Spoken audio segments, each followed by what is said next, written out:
We witness shelling every day.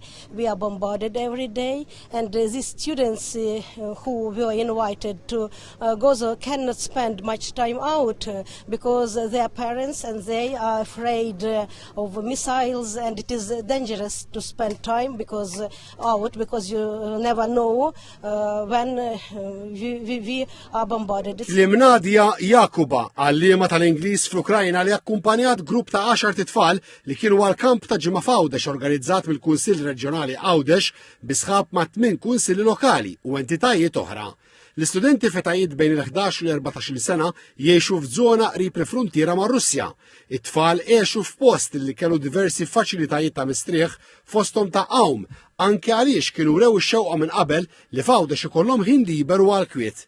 Kien hemm ħin ukoll biex il-grupp attenda għal attivitajiet organizzati fosthom fiċ-ċentru tal-adolescenti u żgħażagħ ta' Nadur, dawra b'dajsa fiż-żona tad-Dwejra, żjara l-postijiet storiċi u ta' interess u dawra fil-kampanja fuq Żwiemel. Fit-tmiem din l-esperjenza l-għalliema kellha biss kliem ta' tifħir u rat il-ħajr għall-ospitalità u l-programm li tħejja għalihom. In Gaza so friendly. You know, your country is so beautiful. There are a lot of sites here, and usually amazing sites here. So it will be maybe once in a lifetime experience, and we will never forget about it. Il-President tal-Kunsill Reġjonali Għawdex, Samuel Azzopardi, ikkummenta li din l-inizjattiva turi kemm ir-Reġjun ta' Għawdex u r-residenti iħadnu l-valuri Ewropej. U li juru wkoll li stat żgħir bħal Malta, reġjun bħal Għawdex, jista' jagħmel ukoll il-parti tiegħu.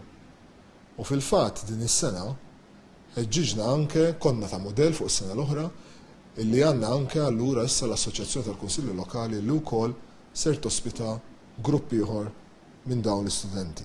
Dan huwa t-tieni sajf infila li fih tfal Ukreni nġibu għarbtala f'Għawdex.